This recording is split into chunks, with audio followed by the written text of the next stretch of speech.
يقول وكانت أم المؤمنين إذا جاءها رجل ملتفت تقول له روح تزوج، روح ارضع من ثدي أختي حتى ألقي ردائي منك، يعني حتى ألقي الحجاب بعد. زين،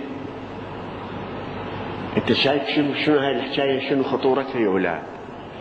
يعني رجل لحية وشوارب وعربي وكل طاقة وكل شهوات، يروح لأختها ملتفت يوبت أختها يرضع بديسها، هي هم تطلع الثدي هالطولة ملتفت هالكبرى يمصمص بي.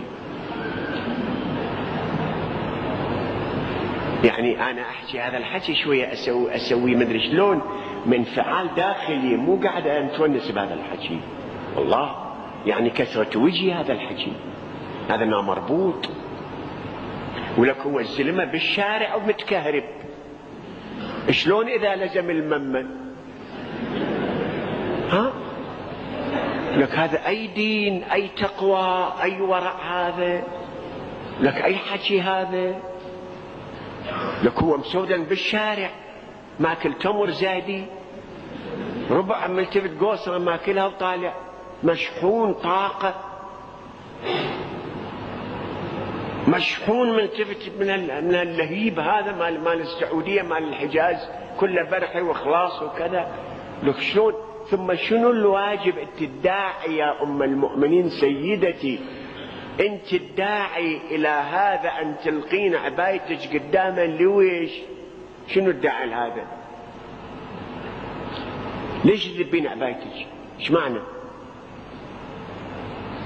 هل انت لما رغبت في ان تلقي عباءتك يا اخي مو الحكي يجر الحكي، واحنا احنا مرضى مثل ذولاك، اذا هم ملتفت مرضى احنا هم مرضى، منو من عندنا هنا ملتفت مو مريض بهذا المرض؟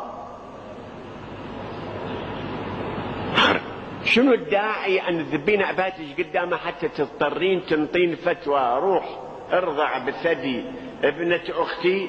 زين، مو الرضعة هي مو رضعة واحدة، هي رضعات تكون تصير حتى ينبت اللحم، مو لطيفة هنا.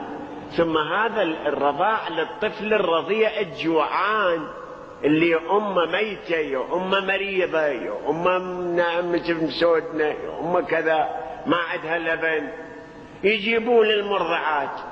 ومع ذلك ملتفت اللي إذا ويا الثدي أخو أو أخت صارت حرام عليه بعد. وهذا الحكي هنا، مو هذا النتيجة هنا. زين، هاي كم رضعة يكون يرضع هذا الملتفت الأفريج، هالشفاف الغلاظ ظني ملتفت يلتقم الثدي يبلع الثدي كله من الأول تالي، مو حلمة هذا. أخرب هذا يبقى على حالته لما رضع بالثدي، يبقى على تقوى. الثدي لفلفوه بليف مال نخل وخلوه بحلقة ملتفتوا وما يشعر بشيء، ولحم ناعم وحلمة ناعمة. زين، بهالاثناء هاي اللحية مالته وهاي شواربه لزقن على الصدر وما لزقن، الله ينتقم عندهم ان شاء الله. اذا صدق هذا الحكي، الامام مالك يقول، والامام مالك مدني من المدينة ملتفت، هذا يروي عن ام المؤمنين.